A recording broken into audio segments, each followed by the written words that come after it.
नमस्कार प्यारे विद्यार्थियों, आई होप कि आप सभी लोग अच्छे होंगे और थैंक यू फिर से वीडियो में ऐसे ही प्यार दिखाते रहिए।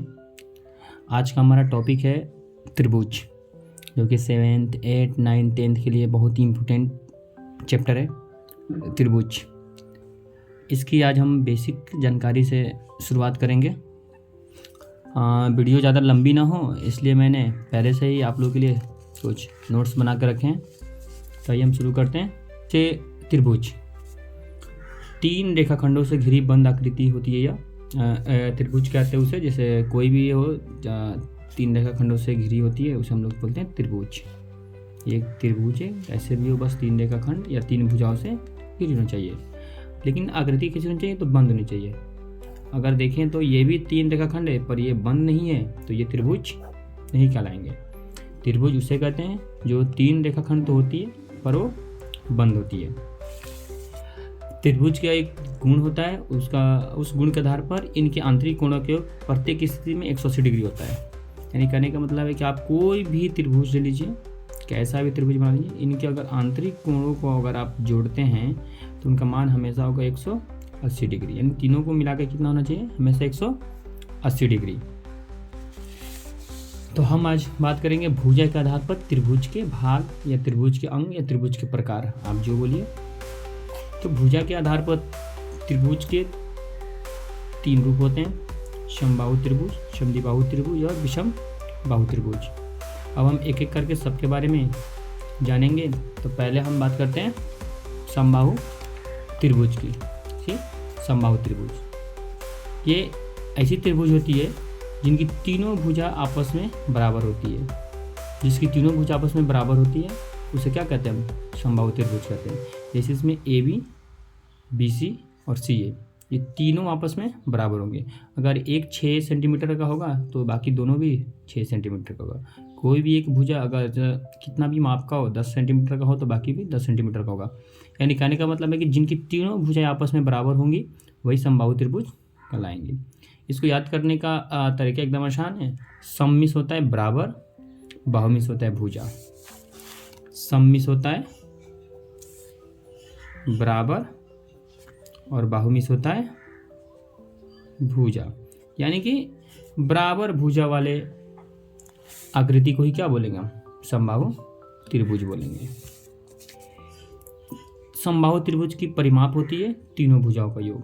यानी कहने का मतलब है अगर इसका परिमाप निकालना हो तो आप तीनों भुजाओं को ऐड कर दीजिए, आपका परिमाप निकल जाएगा। और समबाहु त्रिभुज का क्षेत्रफल का सूत्र होता है √3/4 गुने भुजा स्क्वायर। √3/4 गुने भुजा स्क्वायर। यहाँ पे ये भुजा यहाँ पे दी गई जो भी माप होगी 6 सेंटीमीटर, 5 सेंटीमीटर, 4 सेंटीमीटर, वहीं यहाँ पे हम रखेंगे और इसको हल करेंगे। तो इसका एग्जाम्पल हम लेंगे लास्ट में, पर हम चलिए तो एक एग्जाम्पल के साथ इसको हम समझते हैं। यहाँ पे एक समबाहु त्रिभुज दिया गया है जिसकी भुजा कितनी है, 5 सेंटीमीटर। तो इसको हम हल कैसे करेंगे, तो पहले तो हम हल में लिखेंगे भुजा बराबर दिया गया है कितना, 5 सेंटीमीटर। भुजा बराबर दिया गया 5 सेंटीमीटर और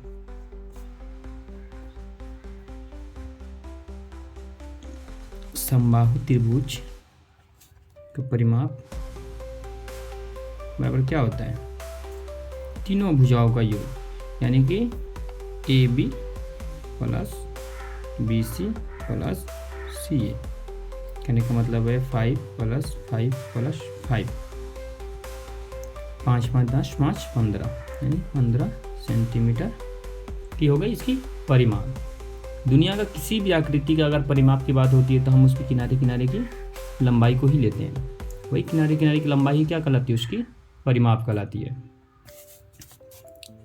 और क्षेत्रफल बराबर हमने सूत्र लिखा था अभी, √3/4 गुने भुजा स्क्वायर। √3/4 और आपको भुजा का माप यहाँ पे दे रखा है 5 सेंटीमीटर, तो 5 रख देंगे, स्क्वायर है तो स्क्वायर लगा देंगे। √3/4 5 का स्क्वायर होता है 5 गुने 5 यानी 25। बाकी आप यहाँ से भी इनको डिवाइड कर सकते हैं, नहीं तो आप गुना कर दीजिए ऐसे ही। 25√3 को गुना करने पर हो जाएगा 25√3/4 और सेंटीमीटर है तो सेंटीमीटर। आपको पता है क्षेत्रफल हम स्क्वायर में लिखते हैं, इसलिए यहाँ पे स्क्वायर हो जाएगा। ये आपका हो जाएगा आंसर। ऐसे ही करके आप समबाहु त्रिभुज की कोई भी आकृति हो समबाहु की और उसकी जो अगर आपके पास माप दिया गया है तो आप उसका परिमाप और क्षेत्रफल इसी नियम से निकाल सकते हैं। अब हम बात करते हैं समद्विबाहु त्रिभुज की। समद्विबाहु त्रिभुज की यानी ये समद्विबाहु त्रिभुज नाम में ही इनका आंसर छुपा है। सममिश्र बराबर द्विमिश्र 2 बाहुमिश्र भुजा। कहने का मतलब है कि जिस त्रिभुज की 2 भुजा बराबर हो उसे कहेंगे समद्विबाहु त्रिभुज। जिस त्रिभुज की कोई भी 2 भुजा आपस में बराबर उसे हम बोलेंगे समद्विबाहु त्रिभुज। जैसे यहाँ पे देखिए तो AC और CB आपस में बराबर है और AB क्या है, अलग है। समद्विबाहु त्रिभुज का परिमाप हो जाएगा तीनों भुजाओं का योग। समद्विबाहु त्रिभुज का परिमाप होता है तीनों भुजाओं का योग। समबाहु का भी था तीनों भुजाओं का योग। समद्विबाहु त्रिभुज का क्षेत्रफल होता है √B/4 √4a² - b²। समद्विबाहु त्रिभुज का क्षेत्रफल बराबर होता है B/4 √4a² - b²। कहने का मतलब ये B होता है वो माप जो कि भिन्न होती है और यहाँ पे A वो माप होती है जो एक बराबर होती है और B यहाँ पे भिन्न भुजा की माप। इसका भी हम एक एग्जाम्पल के साथ लेते हैं। जिससे यहाँ पे एक समद्विबाहु त्रिभुज दिया गया है जिसकी भुजा 2 बराबर भुजा है 5-5 सेंटीमीटर की है और जो भुजा अलग माप की है वो है 8 सेंटीमीटर। तो हम यहाँ पे मान लेंगे जिसकी एक जैसी माप है उसको मान लेंगे A, माना कि A बराबर 5 सेंटीमीटर तथा B बराबर 8 सेंटीमीटर। अब अगर हम समद्विबाहु त्रिभुज का परिमाप देखें तो परिमाप बराबर होता है, मैंने बताया भी था कि परिमाप बराबर होता है तीनों भुजाओं का योग। कहने का मतलब है कि AB + BC + CA। AB बराबर 8, BC बराबर 5, CA बराबर 5। 5 5 10 और 8 18 यानी कि 18 सेंटीमीटर हो गया इसकी परिमाप। समद्विबाहु त्रिभुज की परिमाप कितनी होगी 18 सेंटीमीटर। अब इसका क्षेत्रफल निकाला हो, अब क्षेत्रफल बराबर क्या होगा तो यहाँ पे मैंने सूत्र लिखा है, एक बार और आपको दिखा देता हूँ। समद्विबाहु त्रिभुज क्षेत्रफल होता है B/4 √4a² - b²। यानी B/4 √4a² - b²। यहाँ पे हम अब मान रखेंगे B बराबर हमारा है 8, 4 इनके बीच में गुना छुपा है, गुना लगा दिए a² यानी कि 5 का स्क्वायर - b² यानी कि 8 का स्क्वायर। 8/4 इसको बाद में हम कटाएंगे, पहले गुना करते हैं। 5 का स्क्वायर यानी 25, 4 गुने 25। 8 का स्क्वायर यानी 8 8 यहाँ कितना होता है 64। ये कट जाएगा 4 और 8, 4 एकम 4, 4 दूनी 8। यहाँ पे हमारा बच गया 2। यहाँ पे गुना करने पे होंगे 25 चौका कितना होता है 100 और 64। अब हम थोड़ा इधर करते हैं, जगह नहीं है तो 2 यहाँ पे गुना छुपा है तो गुना कर दीजिए और यहाँ पे जब 100 में से 64 जाते हैं तो बचते हैं 36 यानी 36। अब 2 गुने आपको पता है कि रूट के अंदर से हमेशा पेयर ही बाहर निकलते हैं, यानी कि 36 को हम 6 गुने 6 लिख सकते हैं। इन दोनों का पेयर से क्या 1 6 बाहर निकल जाएगा यानी कि 6 दूना 12 और सेंटीमीटर में दिया है तो सेंटीमीटर स्क्वायर। ये आपका हो गया समद्विबाहु त्रिभुज का क्षेत्रफल। यानी आप ऐसे ही निकाल सकते हैं समबाहु त्रिभुज का क्षेत्रफल और समद्विबाहु त्रिभुज का क्षेत्रफल का। समबाहु त्रिभुज के निकालने का यहाँ पे मैंने सूत्र लिख दिया था √3/4 गुने भुजा स्क्वायर और यहाँ समद्विबाहु का यहाँ पे b/4 √4a² माइनस b²। यहाँ पे a उस भुजा की माप होती है जो बराबर होती है और b उस भुजा की माप होती है जो बराबर नहीं होती है, जो भिन्न होती है। और यहाँ से क्या किया हमने, इसका परिमाप और क्षेत्रफल निकाल लिया। आइए अब देखते हैं विषमबाहु त्रिभुज। नाम में भी इसका आंसर है, विषम मीन्स भिन्न भिन्न, बाहु मीन्स भुजा, यानी जिस त्रिभुज की सभी भुजाएं भिन्न भिन्न हो, यानी तीनों भुजाएं आपस में बराबर नहीं हो, उसे हम क्या बोलेंगे, विषमबाहु त्रिभुज कहेंगे। जैसे यहाँ पे ए बी बराबर ए है, बी सी बराबर बी है और ए सी बराबर सी है, यानी तीनों अलग अलग हैं। कोई 2 होगा तो कोई 3 होगा तो कोई 6 होगा, कोई 8 होगा, कोई 20 होगा, कोई 50 होगा, ऐसे करके इनकी माप होगी, कोई एक बराबर नहीं होंगे। तो इनका क्षेत्रफल निकालना बहुत मुश्किल होता था पहले। तब जाके एक हीरोन नामक व्यक्ति ने क्या किया, एक सूत्र का प्रतिपादन किया जिसको हम हीरोन सूत्र कहते हैं। हीरोन सूत्र के सहायता से क्या करते हैं, हम विषमबाहु त्रिभुज के क्षेत्रफल को ज्ञात करते हैं। विषमबाहु त्रिभुज का परिमाप तो वही है, तीनों भुजाओं का योग, क्योंकि त्रिभुज तीनों भुजाओं से घिरी बंधाकृति होती है, जिसका परिमाप निकालना वही होता है। तीनों भुजाओं की माप, किनारे किनारे की सभी जितनी सारी मापें दी होगी उनको जोड़ देंगे, हमारा परिमाप निकल जाएगा। क्षेत्रफल के लिए अलग अलग रूल होते हैं। विषमबाहु के लिए होते हैं, विषमबाहु त्रिभुज के क्षेत्रफल के लिए हमें 2 काम करना होता है। पहला तो उस त्रिभुज की अर्ध परिमाप निकालते हैं, उस त्रिभुज की अर्ध परिमाप निकालते हैं जो विषम बाहु त्रिभुज है। फिर उसका अर्ध परिमाप निकालने के बाद हम क्या करते हैं, हीरोन के सूत्र से बनाते हैं। ये हीरोन के सूत्र से आप दुनिया के किसी भी ट्रायंगल का एरिया निकाल सकते हैं, यानी किसी भी त्रिभुज का क्षेत्रफल को ज्ञात कर सकते हैं इस हीरोन की सूत्र की सहायता से। बाकी जितने सारे आपने अभी सूत्र पढ़ा, जैसे ये समद्विबाहु त्रिभुज के, इससे आप विषमबाहु त्रिभुज और समबाहु त्रिभुज का क्षेत्रफल नहीं निकाल सकते। इससे निकलेगा तो सिर्फ समद्विबाहु त्रिभुज का ही क्षेत्रफल। अगर आपको ये वाला सूत्र याद है तब तो आप आराम से समद्विबाहु का निकाल सकते हैं, लेकिन अगर आप कभी भूल जाते हैं तो आपको ये जो ब्रह्मास्त्र है इसको हमेशा याद रखना है। अगर ये आपको याद है तो आप दुनिया का किसी भी ट्रायंगल का क्षेत्रफल निकाल सकते हैं।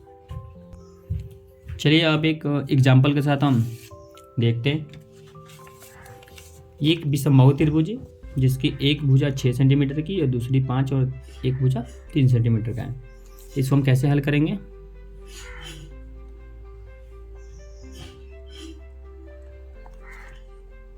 माना कि ए बराबर 6 सेंटीमीटर, बी बराबर 5 सेंटीमीटर, सी बराबर 3 सेंटीमीटर हमने मान लिया, और ये तीनों क्या है, दिया है, इस आकृति में दिया है। तो परिमाप बराबर तो आपको पता है, तीनों भुजाओं को जोड़ देना होता है, यानी कि a plus b plus c 6 plus 5 plus 3 equal to 14 centimetre. ये तो परिमाप हो गया। अब हम चलते क्षेत्रफल के लिए, तो हम फिर से आपको सूत्र दिखा देते हैं। क्षेत्रफल के लिए हम क्या करते हैं, पहले त्रिभुज का अर्ध परिमाप निकालते हैं, उसके बाद हम हीरोन का सूत्र का अप्लाई करते हैं। तो पहले हम त्रिभुज का अर्ध परिमाप देखते हैं। यहाँ पे मैं फिर से लिख दे रहा हूँ। अब क्षेत्रफल के लिए हम पहले निकालेंगे अर्ध परिमाप। अर्ध परिमाप का सूत्र क्या होता है, a प्लस बी प्लस सी बटा 2। अर्ध परिमाप, इसको हम s से डिनोट करते हैं।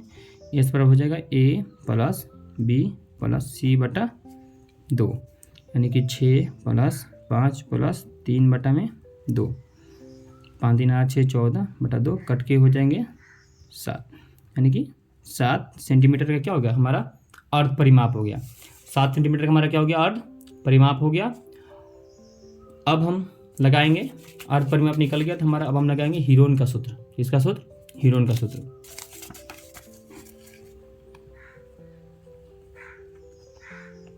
हीरोन का सूत्र से क्या था हमारा सूत्र, root under S into S minus A, S minus B और एस माइनस सी।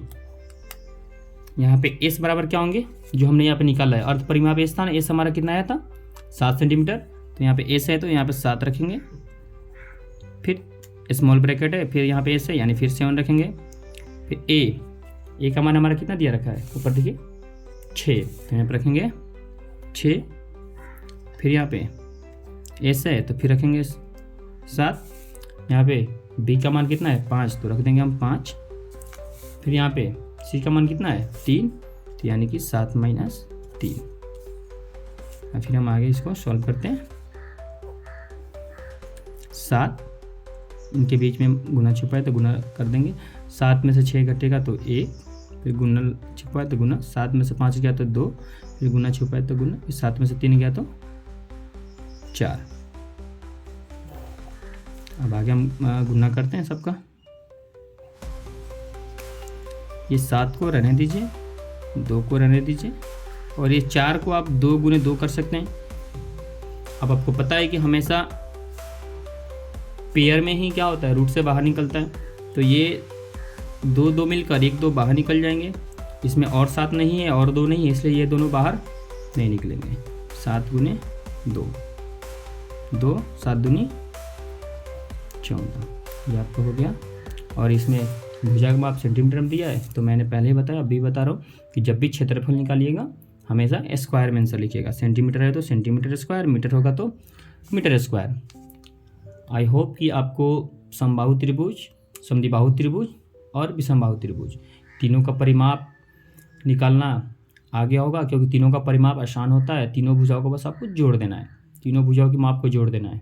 क्षेत्रफल के लिए मैंने समबाहु का अलग सूत्र दिया था जो कि है √3/4 गुने भुजा स्क्वायर, और समद्विबाहु के लिए मैंने अलग दिया था जिसका सूत्र था b/4 √4a² माइनस b², जहाँ पे ये b होता था जो अलग भुजा की माप है और a होता था वो भुजा जो बराबर थे, दो भुजा जो बराबर थे। और विषमबाहु के लिए था कि पहले हम अर्ध परिमाप निकालते थे, उसके बाद उस त्रिभुज का अर्ध परिमाप निकालते थे, फिर हम हीरोन का सूत्र से उसको सॉल्व करते थे। और ये जो हीरोन का सूत्र है और ये अर्ध परिमाप ये सभी सभी त्रिभुजों के लिए, सभी त्रिभुजों के लिए। तो आई होप कि आपको अब त्रिभुज से रिलेटेड सभी प्रॉब्लम दूर हो गई होगी। बाकी एक और त्रिभुज है जिसका मैं वीडियो आगे बना के भेजूंगा, जो कि बहुत ही इंपॉर्टेंट है, सबसे ज़्यादा उसी में से पूछता है। उसको हम बोलते हैं समकोण त्रिभुज, राइट एंगल ट्रायंगल। उसका क्षेत्रफल क्या होता है, परिमाप कैसे निकालेंगे, उसमें और भी चीज़ें होती है, कर्ण, आधार और लंब निकालने का, तो हम आगे बात करेंगे। तब तक के लिए मैं वीडियो ख़त्म करना चाहता हूँ और आपसे यही विनती है कि आप वीडियो को लाइक करें, चैनल को सब्सक्राइब करें और वीडियो पसंद आए तो वीडियो को शेयर करें। जय हिंद, जय भारत।